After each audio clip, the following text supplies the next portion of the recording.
Toy fans, Aaron here. Ah, yes, here it is. After a year and a half after the pre-orders, or I should say the backing campaign ended, the Razor Crest is finally shipping. And here's a look at the box. Overall dimensions, 31.5 inches wide, 15 inches tall, 8.25 inches deep. So it's going to take up some space on your shelf. Certainly not as much as the barge though, and overall weight comes in about a little over 16 pounds. So it is heavy. And also one other thing, a little bit different than the barge, this box is sealed. Little piece of tape on each side of the flaps.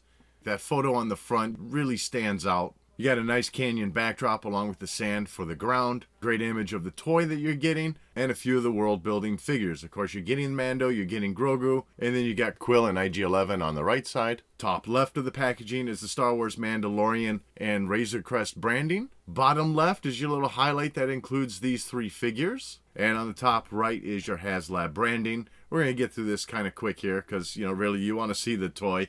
Left and right sides of the box is the same image. It's your line art for the Razor Crest. You got that Mandalorian branding up top along with the name just below that. Bottom of the packaging, you got your Mandalorian Razor Crest logo once again, along with your legal information. Off on the right, you got more images of the vehicle. I love this larger image. This recreates Manddo when he comes up to his ship in the show and finds that the Jawas have torn it apart. Top of the packaging, that Mandalorian Razor Crest logo once again, along with 9 other images of the vehicle in various forms.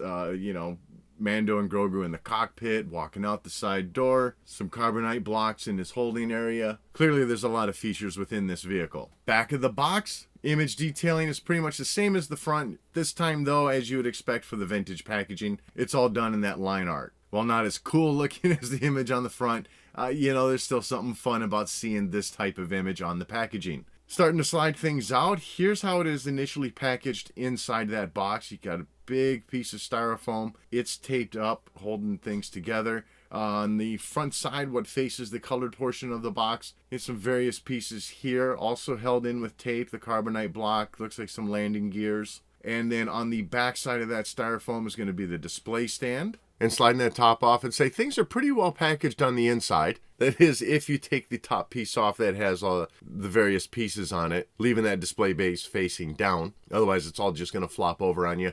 But you can see already we've got the 2 engines, one placed on top, one placed on bottom here. You got the body of the ship wrapped in a wax paper wrap of sorts. You got Manddo placed in a plastic bag. Your other 2 Carbonite blocks. Your acrylic display stand, along with the 2 front missiles or cannons. 2 carded figures on the bottom here, that being the Jawa and Grogu. And then tucked underneath the back end of the vehicle is a bag filled with all your various smaller accessories. Overall, I'd say everything does seem pretty well packaged. It's staying in place. And the carded figures seem to have held up pretty well. And with all of that out of the way, now it's time to get this thing assembled. Luckily, we've also got some instructions included to help with that. Starting first with the landing gear, which I'd say is more of an optional assembly, depending how you want to display this. For the front landing gear, this little door just slides back, and that front piece simply slides right into the slot. For the back landing gear, 2 doors simply open up. Just come out with inserting the landing gear at a slight angle. Give just a slight pull down a little further on that top door, and it'll go right in. Repeat the step for the other side, and you now have your landing gear attached to the vehicle. And to attach the engines, you just simply match the pattern of the body to the outer edge of the engine,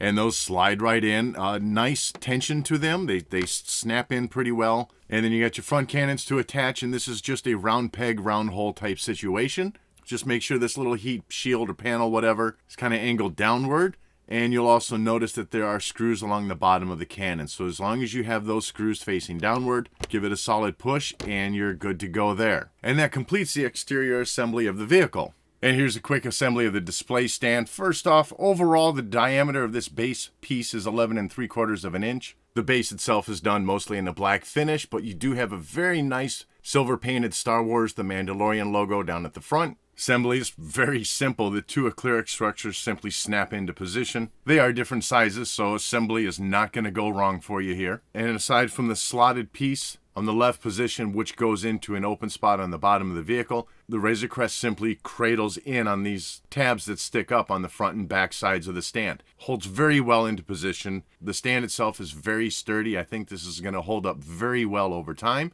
And I gotta say, I'm really glad the stretch goal was met for this. I think this really adds to the look of the vehicle on display. with that slightly lifted and angled look that the stand gives the vehicle, gives it an in-flight appearance, and I think it makes the overall presentation just that much better. And what an awesome looking vehicle this is. Hasbro really did a great job with taking the vehicle from screen and bringing it into the toy form. As far as dimensions go, this thing is 31 5/8 of an inch long. That is from tip of the cannons to the tail of the vehicle. You're looking at 20 1/8 of an inch wide. That is from edge to edge of the engines. And with it standing on its landing gear, you're looking at 10 1/4 inches tall.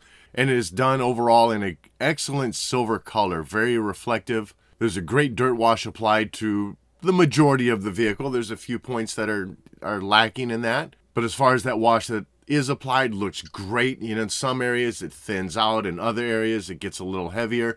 So there's a good variation in between. You know, you get into some of these crevices near the where the engine mounts to the wing. That grime is really built up there. I think overall the design of this toy is very representative of how the vehicle looked in the show. Honestly, I can't say like if it's one for one, but it does really look great. Aside from what I think has become the iconic shape of the Razor Crest, the majority of the ship is done up with just a ton of panel detailing. And there's great clean lines sculpted in to highlight the various panels that otherwise cover the exterior of the ship. And you've got a lot of variation within those panels. Some areas raised, some areas sunken in. So it gives the vehicle a lot of dimension. There's no way I can highlight every single aspect that you're seeing on the exterior of the vehicle, but there's definitely a lot of detail going on. I did mention some areas were lacking in the dirt wash, and for me that's most noticeable on the inside of the front part of the engines. On one engine I do have maybe a little bit of overspray of wash along the inner ring of that engine, but otherwise the fan blades and whatever that center interior part is, really nothing to speak of there.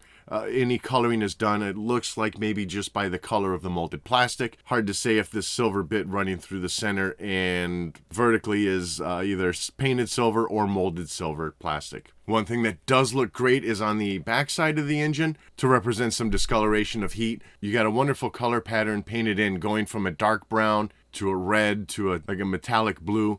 So those colors really catch the light very well. And then on the inside of the back engine, you've got a translucent orange piece of plastic, and with the outer sides of that turbine having some slits in there, that orange plastic really catches the light and gives you a nice glow. Would it have been cool if those would have been actual lights in there? Sure. But I think for what we have, it doesn't work too bad. It's pretty nice when it comes together and, like I said, just catches some light and gives a little glow. And then, as you are used to seeing on the Razor Crest, painted on each side of the vehicle is this kind of yellowish orange symbol. Honestly, I don't know what that stands for, what that symbol is. Paint job to it, though, looks fantastic. There's a lot of wear on that paint. It certainly looks, I mean, even the whole vehicle looks old. Looks like it's been around for a long time. Around the front of the vehicle, you have two large cannons on each side. Surprisingly, no playability with those missiles. That's all molded together as one piece. Given its size, I expected, you know, the front missile to be able to shoot out. Personally, it doesn't bug me that it doesn't, and if it would have made it even larger or something, I guess I wouldn't have wanted that either. But design to the cannons looks great, very mechanical. You know, your basic colors, done in a metallic silver, a nice dirt wash applied. You get into this teal color plastic where you got some more mechanical features sculpted in, and then copper tips, bronze tips maybe painted in at the end of the missile, the front end. Those do have some rotation to them.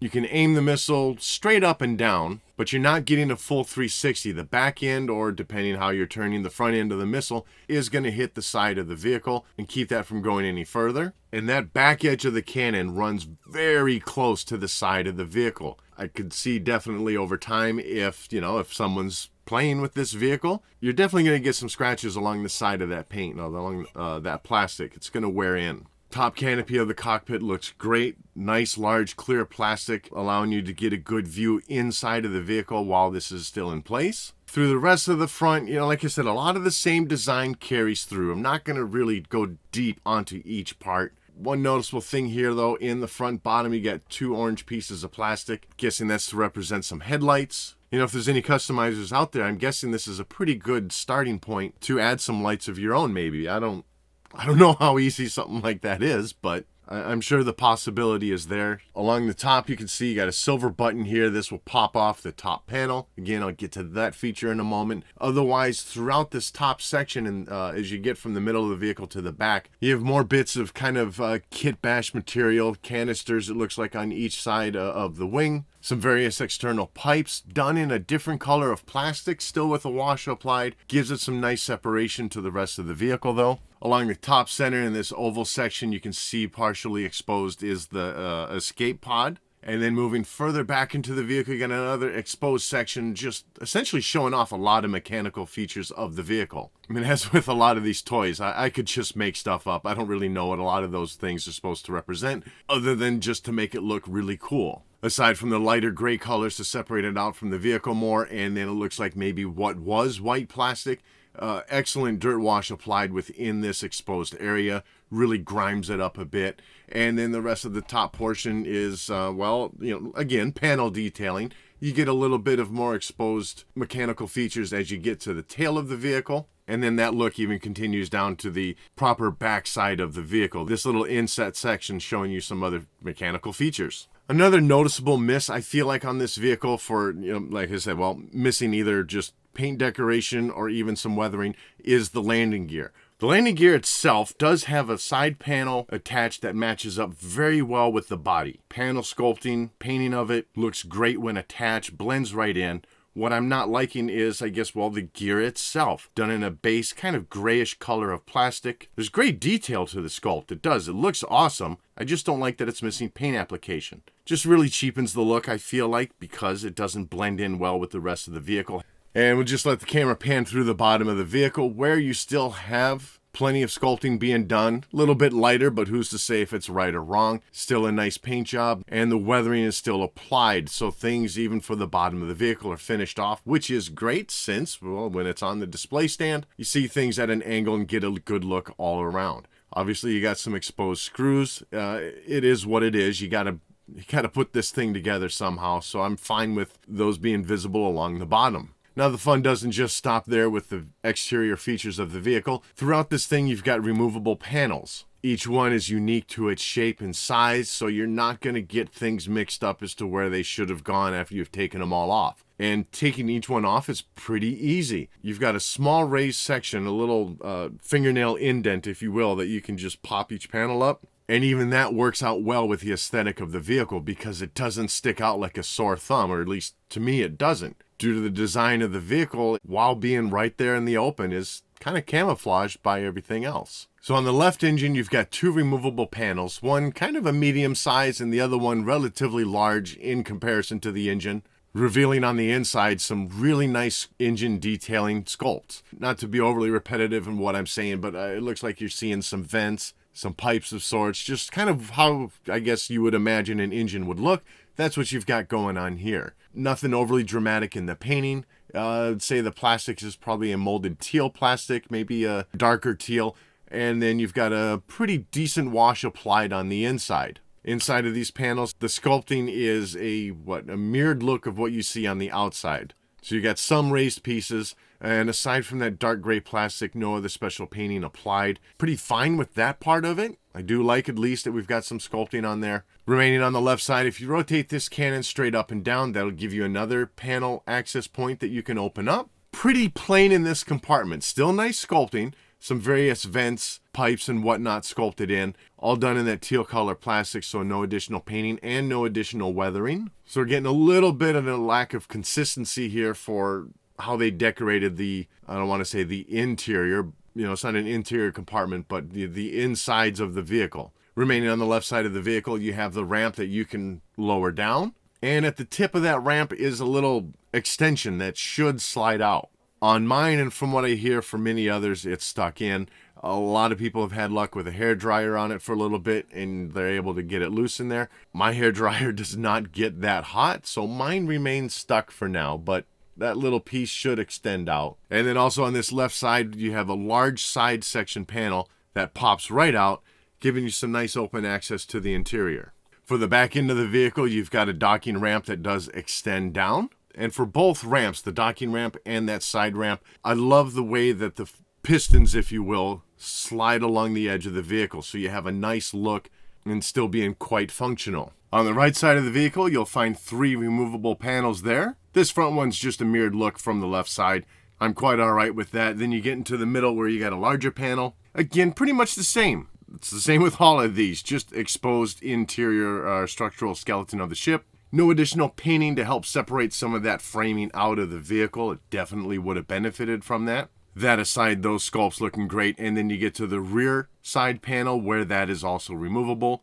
Again, a larger section, and I love that you get more exposed structure of the vehicle, looking right into the interior of the cargo area. The door that you see sculpted in, that's just for looks. There's no functionality there. That is where the weapons panel is on the inside, and boy do I wish they made that easier to get to, but that's for later in the video. As far as the right engine, I suppose we're starting to get to the top of the vehicle. You have 2 large panels that open up, once again just exposing internal engine construction. Here we're back to having some weathering. That aside, no additional paint application. And then for the rest of the top side of the vehicle, starting at the very back, there's a U-shaped panel that lifts off. Great detailing in here, a lot of little fine structural pieces, mechanical pieces of the vehicle. And then still remaining at this back section, you have a small flap that is removable, and that exposes a retracted gun just kind of hiding in there. It's a tight squeeze, especially for adult hands, but you do have to manually lift that out, and then it kind of snaps up into position, remains there well. It spins around a full 360, but otherwise no other functionality to it. And you do have some nice design detail sculpted into the interior of that little compartment. Moving to the top center of the vehicle, you got this little flap that's removable, which is on top of another removable piece. This gets you to his escape pod and reveals a lot more vehicle design and sculpting in here. A lot of detail, great weather application. It's kind of just a fun area to stare at. It looks really nice. Moving the escape pod out of the way, you see a lot of detailing that rests underneath that. As for the design of the escape pod, great detailing to the top. This is something that we have not seen in the show, given that this ship has been destroyed. Who knows if it's something we'll ever see, but I definitely like the design to it. Little black spot here, I would say that's probably a window or something for him to look out. A little bit of gray paint for whatever that circular section is on the other end, and a decent amount of weathering applied to the top section of this. Back end looks like maybe some engine detailing or something, some other engine components sculpted in, done in a base silver color. And on the front side, who knows what, but it looks kind of cool. Flipping it over, very, very basic detailing for the bottom of the piece. And here you're going to have a lack of weathering being done. And I kind of mixed on that. I understand it's something that's probably not viewable that often, but you know, you start looking at it from the side or something, there's definitely a mismatch of how this piece looks. You know, very clean polished silver at the bottom and a grimy dirty silver coloring for the top. And for the inside, your detailing is pretty minimal, but you've got some design elements sculpted in. I like it, gives the piece some dimension, and certainly no problem sticking Manddo or another similar figure into this compartment. Just behind the canopy is a small removable panel for what looks like the hyperdrive engine. My hint for that is the big H on the top of this round part here. Good detailing in this area. Handful of mechanical structures sculpted in, done in mostly a gray plastic, and you see a little bit of that teal underbody poking through on the sides. And then just to the right of that, you got another panel that's removable. Once again, just giving you more mechanical structures of the vehicle. You got a mix of gray plastic parts, mostly left over from that hyperdrive engine in the center. Gray painted vehicle parts for the various pipes that are running along the interior. You got a touch of light blue for whatever that structure is, getting closer to the engine. And then, of course, you see the teal underbody of the vehicle filling out the remainder of the area. The canopy is removable. This is not a flip open hatch type device, which is just fine. I mean, it didn't open up in the show anyway, so it doesn't need to be made in a hatch style. But it does give you a nice wide open spot for you to reach in. And I guess this might be a good time to start moving our way into the interior. So we'll start with the cockpit. It's a 3-seater, which I believe matches up with the show. Starting at the top back. Basically, the wall is all teal. That's the theme of a lot of the interior for this vehicle. You have some white, looks like lights, and then a handful of lines painted in along the top. That's all staying right where it needs to be. Some gray painted onto the left and right of that door. For the most part, that painting's looking all right. Mine's a little faded on the screen right one. And some of that gray paint hits once again for a little bit of panel detailing behind the rear seats. Speaking of those seats, I think they look fantastic. I feel like that cloth pattern is really coming through within the red paint job. And it still leaves a bit of what grayish, maybe silver color highlighting running around the edge of the chair and that red cloth. So I feel like that came across very well. Sides of the interior, not a ton to speak of. Basically gray and teal panel detailing. Some gray line of sort running around the middle section, I would say. Get to the bottom, looks like you got a floorboard heater on each side. I don't know what that is, but it's kind of what it reminds me of. And then you get to the console itself, where it's packed full of details. Lots of various knobs, levers, lights, and a couple flight control sticks, some other little various levers also done in kind of just a base plastic color. But I do like that it's mixed up. You know, like I said, sure, the base color of those handles looks like it's maybe a little whitish, but then you get some gray in there for the rest of the interior. Dark gray painting also for some of those panels, and some silver painting at the base of the joysticks. You can see some various knobs and lights are painted in a red color. You got a mix of whitish, maybe silver colors also. And everything looks, at least to my eye, that it's placed very well. And certainly no problem seating your figures into the chairs. And I love that when you have your figure seated in the seats, with that window design of the cockpit, you can see into that interior, you can see the figure sitting there. And then finally you have this large panel section that is removable. Push the gray button here located just behind the canopy on the top of the vehicle, and that'll pop open this larger piece on the top back of the ship. This is just an access point to get you to the inside of the cargo area. Here's a quick look at the bottom where you can see there's 4 hooks for hanging your Carbonite blocks.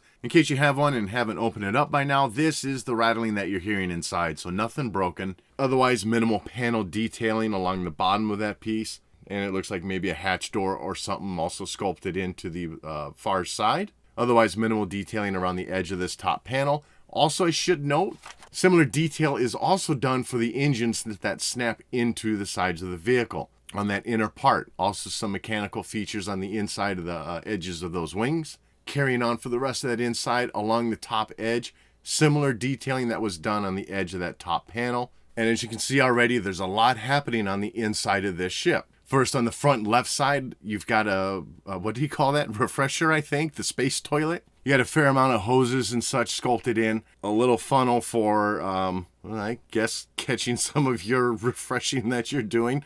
It's an interesting design piece. Looks like you got a mix of gray coloring, some dark gray, maybe that's black. It is really hard to see. Little pouch or backpack of sorts sculpted into the upper right side. And it looks like I'm seeing some dirt wash in there. To the top right of that is an access panel that you pull the door off, and that reveals what has become Grogu's sleeping space. You got his hammock there up top. Looks like another bag or backpack of sorts sculpted into the back, and some other detailing being done at the bottom, maybe for some bedding or something.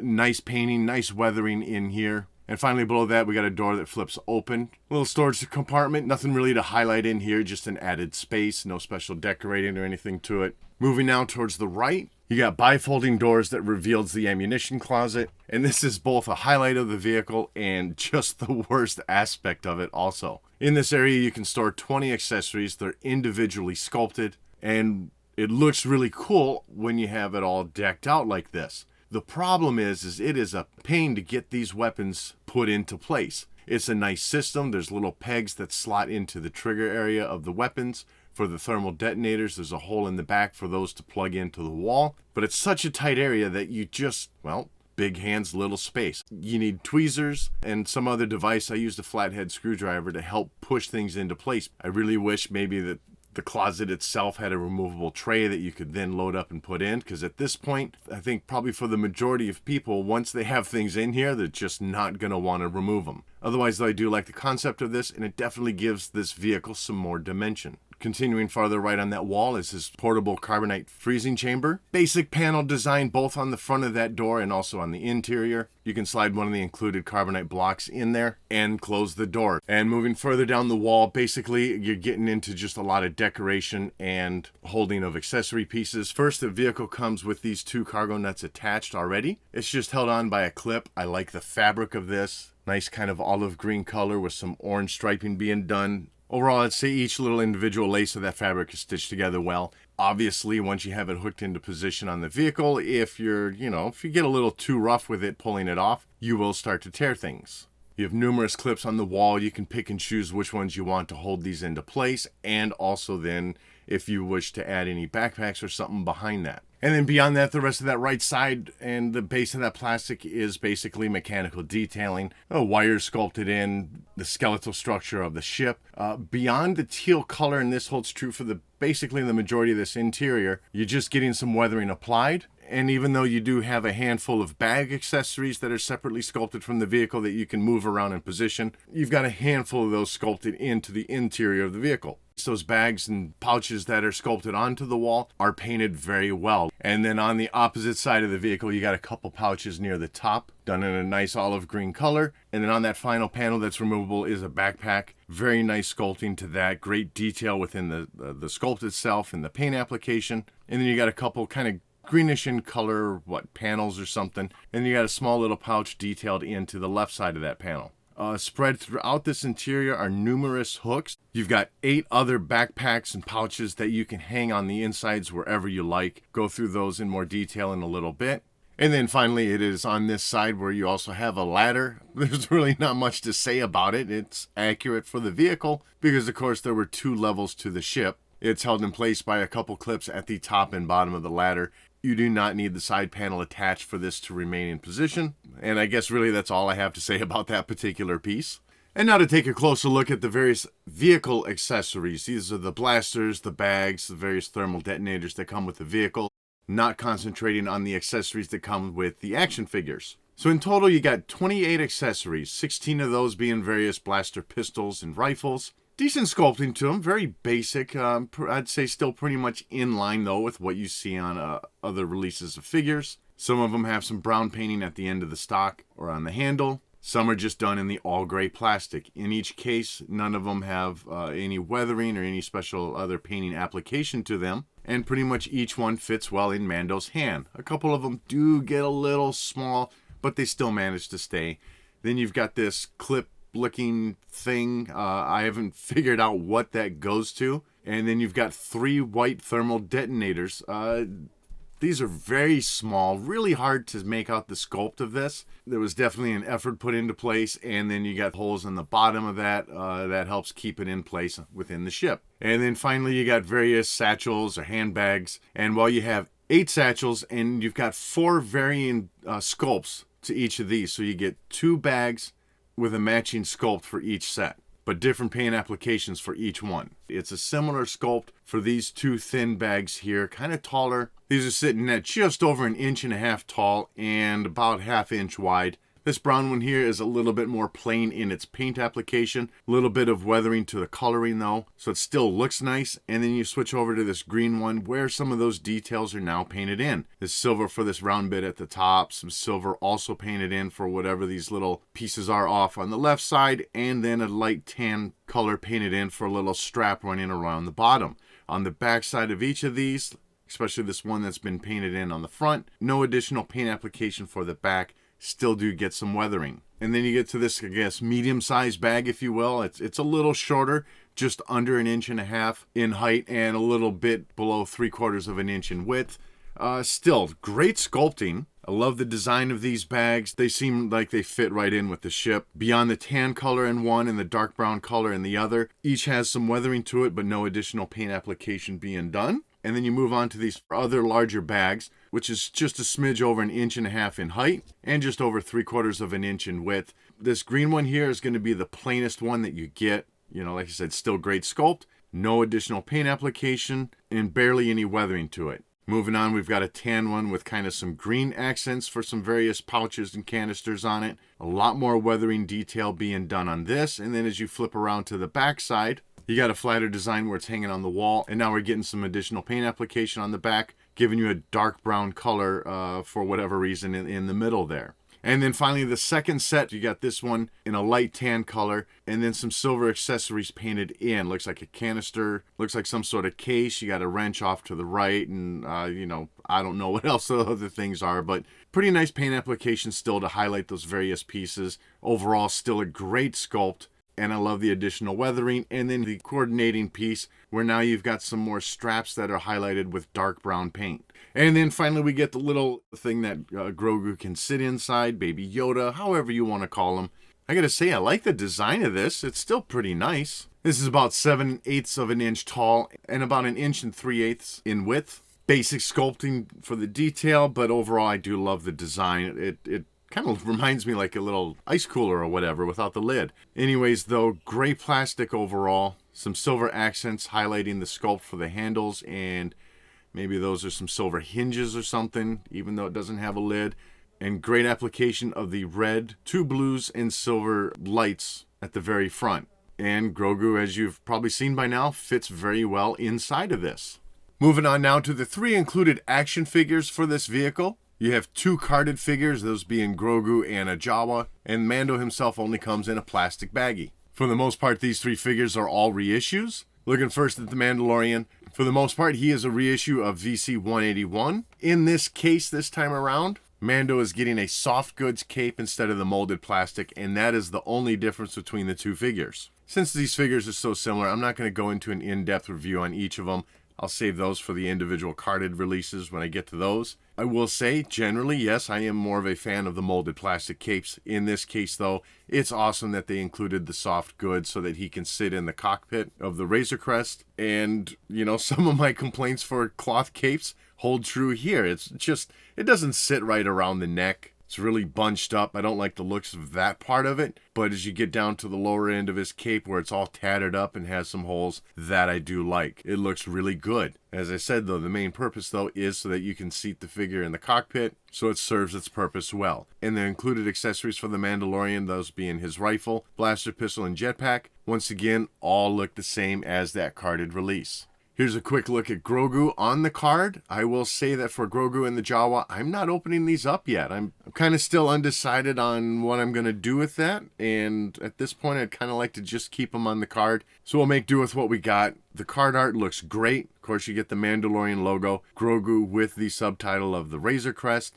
Love the image of the little guy on the background, and through that blister you get a good look at the action figure that you're getting. And as far as I can tell, it is just the head sculpt that is different on this figure. Here he is next to the VC 184 release. You can see the ears now are a little bit more perked up. On this Razor Crest version, his eyes are all black, instead of getting just, you know, that little bit of white painted in around the edges. And you're getting more mouth definition sculpted in. Other than that, the outfit and hands look to me to be identical. And then accessories for him, I believe all these are exclusive to this set. You got a little brown thing there. I think maybe that's supposed to be his little teacup that he was holding. And then you've got a gorgeous looking pram. This is a different sculpt than what you had for the vintage carded version. I love the styling that they went with this for the deco. Looks like it's done in a silver vac metallized finish. And you got the similar features as that original release. The little top that you can snap on and off. And it sits on a relatively clear acrylic stand. Looking at the back side of the card, you can see for the most part the traditional vintage collection look is carried over.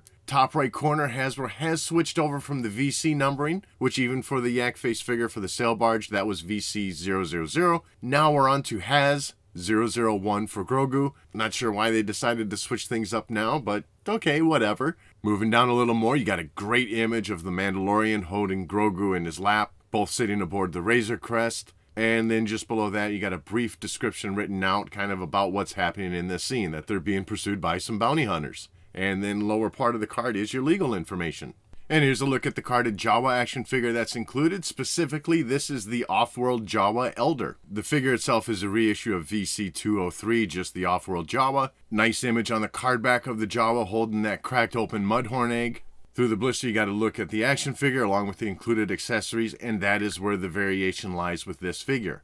What is different this time is the accessories, and that's going to be the necklace that he's got on around his neck already. Decent sculpting for that. A little bit of white painting for that center pendant. And then you got some red splashed on, a little burgundy color maybe for the thing on the right. And some brown for whatever it is on the left side of that necklace. But also included with this particular figure is going to be the knife. Pretty basic sculpt design, but looks nice. And then, as I mentioned, that cracked Mudhorn egg. So it's got a little bit of the egg juice spilled in the front, done in a yellow color. And just on the inside, you can see some more yellow painted inside there. Here's a look at the back side of the card, where he has number 2 in the lineup. Decent image of the Jawas holding the Mudhorn egg.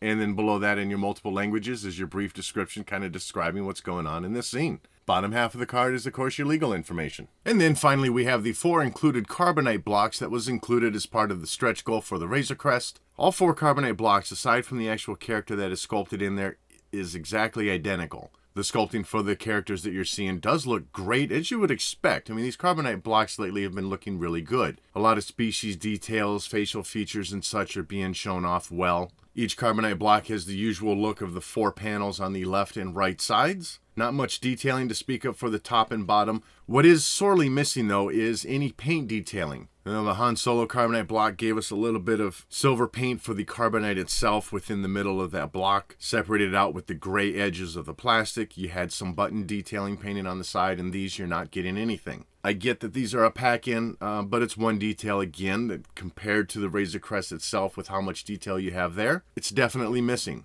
You have 2 features to each of these blocks. First is just a tiny little indent on the top side of the front and a little lip in the back that makes you stay a bit more secure within the grappling hooks of the Razor Crest. And then finally, each one has a little indent on the back middle section that allows you to place this within the acrylic stand of the pram that came with Grogu, or even the previous carded releases. Those stands are identical, so you can give these things a little floating look. Kind of wish it just came with 4 of those stands. All that aside, putting these into place in the Razor Crest is easy. As I said, you just snap them into position on the top panel. They store away each individually against the sidewall, and then you can slide those forward and have them make their way towards the back ramp. So great little addition to this vehicle. And with all that said, I think we covered the bases on this vehicle. So I think my final thoughts really are that this is an amazing vehicle. From the overall design, the detailing of the sculpt, the weathering applied to the paint, Hasbro really did a great job. This is next to the barge, this is another good item to have in your collection as a display piece, something to place some figures around. Really, for me, the thing just kind of falls apart as you add to it more.